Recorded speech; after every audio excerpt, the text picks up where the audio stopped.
17 मार्च 1991 को डाकुओं ने गुड्डू बैराज से 3 जापानी तालिब इल्मों को अगवा कर लिया। डाकुओं ने ये वारदात सिंध के एक सूबाई वज़ीर की पुश्तपनाही से की थी। नाजरीन, क्या आपको मालूम है कि वो सूबाई वज़ीर कौन था? उसके साथ साथ उन तालिब इल्मों को डाकुओं से छुड़वाने के लिए तावान की रकम हुकूमत पाकिस्तान की बजाय किसने अदा की थी? मारूफ डाकू लायक चांडियो किस साबिक वज़ीर आज़म के बंगले में पनाह लेता था? डाकुओं की सरपरस्ती करने की वजह से हुकूमत पाकिस्तान ने किस सिंधी सियासतदान के सर की कीमत 30 लाख मुकर्रर की? और 5 सितंबर 1992 को डाकुओं को पनाह देने और उनका तिब्बी इलाज करवाने के इल्ज़ाम में कौन से वफाकी वज़ीर को गिरफ़्तार किया गया? नाजरीन, आप देख रहे हैं तरीक़ चौराहे चैनल पर आपको खुश आमदीद कहते हैं। 17 मार्च 1991 को ज़िला कश्मीर के इलाके गुड्डू बैराज से 3 जापानी तालिब इल्मों और उनके एक मकामी गाइड को अगवा कर लिया गया। उस रोज़ उन 3 तालिब इल्मों को सिंध के एक सूबाई वज़ीर ने वहाँ बोटिंग ट्रिप के लिए दावत दी थी। इन 3 जापानी तालिब इल्मों को मारूफ सिंधी डाकू गुलाम रसूल उर्फ कमांडो शेख ने अगवा किया। नाजरीन, इस वाक़या में सबसे मशकूक किरदार उसी सूबाई वज़ीर का था जिसने जापानी तालिब इल्मों को वहाँ आने की दावत दी थी, क्योंकि इमदाद हुसैन सैयदों की किताब डेकेड ऑफ द डकेड्स के मुताबिक उसी सूबाई वज़ीर के एक करीबी साथी ने ही डाकुओं को तालिब इल्मों की वहाँ मौजूदगी की इतला दी थी। इमदाद हुसैन सैयदों के मुताबिक अगवा के एक हफ्ते बाद एक जापानी तालिब इल्म को रिहा कर दिया गया और साथ ही 4 करोड़ तावान का मुतालबा किया गया। रिहा होने वाले तालिब इल्म ने जापानी सफारत खाने से राब्ता किया और यूं ये खबर दुनिया भर के मीडिया में फैल गई। उस वक्त के वज़ीर आला सिंध जाम सादिक अली ने ज़िलाई इंतज़ामिया की मीटिंग बुलाई, जिसके बाद हेलीकॉप्टर, तरबियत याफ्ता कुत्तों, घोड़सवार पुलिस और कमांडोज की मदद से तालिब इल्मों को तलाश करने की कोशिश की गई। इस दौरान डाकुओं और कानून नाफिज करने वाले इदारों के दरमियान होने वाली लड़ाई में 11 डाकू मारे गए, मगर जापानी तालिब इल्मों का कोई सुराग न मिल सका। जब डाकुओं को सरकारी तौर पर कोई जवाब न मिला तो उन्होंने तालिब इल्मों के साथ अगवा होने वाले मकामी गाइड को रिहा कर दिया और तावान की रकम भी 4 करोड़ से कम करके 2 करोड़ कर दी। इन्हीं हालात में डाकुओं की पुश्तपनाही करने वाला वो सूबाई वज़ीर खुद भी कच्चे के इलाके में डाकुओं से मिलने गया और बिना रकम लिए तालिब इल्मों को रिहा करने का मुतालबा किया, मगर डाकू कमांडो शेख ने ऐसा करने से इनकार कर दिया। बिल आखिर 30 अप्रैल 1991 को 13 लाख रुपए अदा करके जापानी तालिब इल्मों को डाकुओं से रिहा करवा लिया गया। तावान की रकम कैसे जमा हुई, वो भी एक दिलचस्प कहानी है। तावान की ये रकम मकामी थानों और महकमा माल की जानिब से जमा की गई।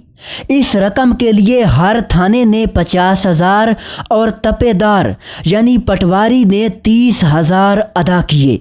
नाजरीन, इस तावान की रकम में एक मकामी SHO आफ्ताब हालीपोता ने इस शर्त पर 1 लाख रुपए दिए कि उसे बाद में DSP के ओहदे पर तरक्की दी जाएगी और बादशाह वाक़ियतन आफ्ताब हालीपोता को DSP बना दिया गया। नाजरीन, अब आते हैं उस सवाल की जानिब कि इस सारे वाक़या में डाकुओं की पुश्तपनाही करने वाला वो सूबाई वज़ीर कौन था। ये थे सीनियर सियासतदान और मुतअद्दिद बार कश्मीर से रुकन कौमी व सूबाई असम्बली मुंतखब होने वाले सरदार सलीम जान खान मज़ारी। नाजरीन, अभी जापानी तालिब इल्मों के अगवा के वाक़या की गूंज कम ना हुई थी कि अगले ही माह डाकुओं के हवाले से एक और ऐसा वाक़या हुआ कि जिसने न सिर्फ नेशनल बल्कि इंटरनेशनल मीडिया पर भी तवज्जो हासिल की। हुआ कुछ यूं कि 11 मई 1991 की सुबह तकरीबन 9:30 पर ज़िला दादू से 3 चीनी इंजीनियर्स को डाकुओं ने अगवा कर लिया। इन चीनी इंजीनियर्स को बदनामे ज़माना डाकू लतीफ़ चांडियो और उसके लोगों ने अगवा किया था। इस वाक़या के चंद ही घंटों बाद दादू पुलिस ने डाकुओं की पनाहगाहों पर हमला कर दिया, मगर पुलिस को नाकामी हुई। मज़ीद नफरी बुलाए जाने पर डाकुओं की मुख्तलिफ गैंग्स मिलकर वहाँ से दूसरे इलाके केटी जतोई चली गईं। वहाँ तमाम डाकुओं का सरबराह कद्दो सरगानी मुकर्रर हुआ। केटी जतोई में ही इन 3 चीनी इंजीनियर्स का तबादला एक से दूसरे डाकू की जानिब हुआ। अब चीनी इंजीनियर्स डाकू लतीफ़ चांडियो की बजाय डाकू लायक चांडियो की तहवील में थे। डाकू लायक चांडियो ने डाकुओं के सरबराह कद्दो सरगानी को ये यकीन दहानी करवा के इंजीनियर्स हासिल किए कि उनके बदले में मिलने वाला तावान डाकू लतीफ़ चांडियो को ही दिया जाएगा। उसके बाद डाकुओं ने 3 चीनी इंजीनियर्स के बदले में 50 लाख तावान का मुतालबा किया।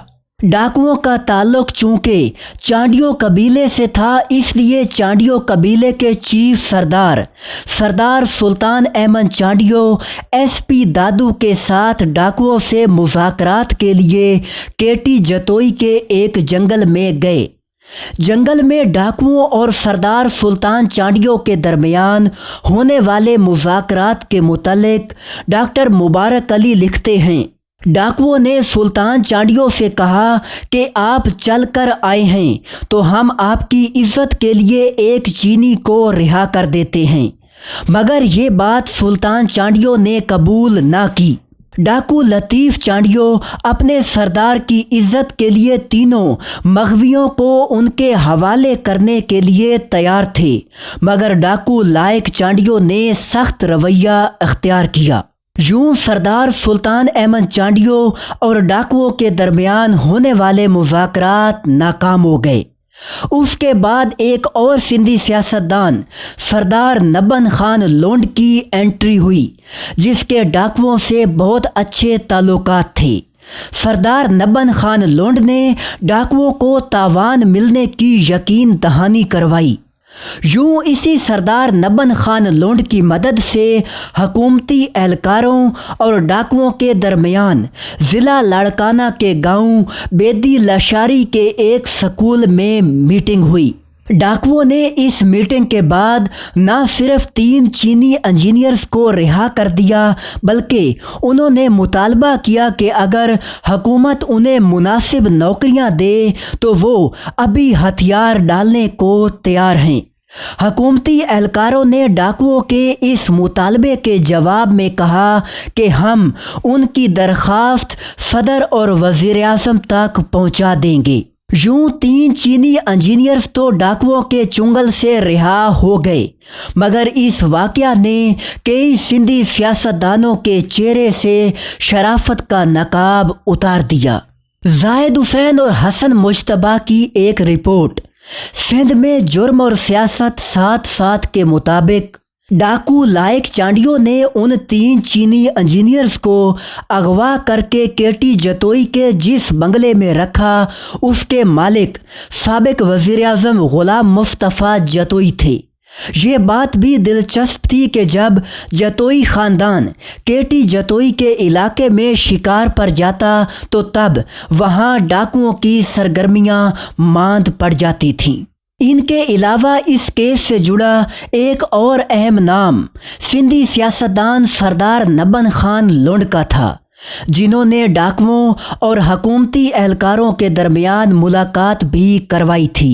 سردار نبن خان لونڈ کے ڈاکو لائق چانڈیوں سے بہت اچھے تعلقات تھے اور کراچی MPA ہاسٹل میں ڈاکو سردار نبن خان لونڈ کے مہمان کے طور پر قیام کرتے تھے، مگر یہی تعلقات سردار نبن خان لونڈ کے لیے درد سر اس وقت بنے جب ڈاکو لائق چانڈیوں کو پولیس نے گرفتار کر لیا۔ لائق چانڈیوں نے دوران حراست اعتراف جرم کا ایسا ویڈیو بیان دیا کہ جس سے حکومت نے سردار نبن خان لونڈ کی زندہ یا مردہ گرفتاری پر 30 لاکھ روپے انعام مقرر کیا۔ ناظرین، اسی ڈاکو لائق چانڈیوں کی سرپرستی کرنے والوں میں ایک اور سندھی سیاستدان و سابق وزیر ریلوے ظفر لغاری بھی شامل تھے۔ 5 ستمبر 1992 کو ظفر لغاری گرفتار ہوئے تو ان پر الزام یہ تھا کہ وہ ڈاکو لائق چانڈیوں کو نہ صرف پناہ دیتے بلکہ وہ اسے علاج کی سہولیات بھی مہیا کرتے تھے۔ سابق وفاقی وزیر ظفر لغاری شاید سندھ کے دوسرے بڑے سیاستدان تھے جنہوں نے ڈاکوؤں کی پشت پناہی کرتے ہوئے جیل کی ہوا کھائی، کیونکہ اس سے قبل ذوالفقار علی بھٹو کے دور حکومت میں سردار سلطان احمد چانڈیوں کو ڈاکوؤں سے تعلقات رکھنے کے الزام میں 1 ماہ اور 4 دن نظر بند رکھا گیا تھا۔ ناظرین، اس سلسلے کی اگلی ویڈیو میں ہم مزید ایسے سیاستدانوں اور ان کے واقعات پر بات کریں گے جو ڈاکوؤں کی سرپرستی کرتے رہے۔ امید ہے ویڈیو آپ کو پسند آئی ہوگی۔ ایسی ہی معلوماتی ویڈیوز دیکھنے کے لیے چینل سے جڑے رہیں اور ہماری معلومات کو مزید بہتر بنانے کے لیے کمنٹ سیکشن میں اپنی رائے کا اظہار ضرور کیجیے۔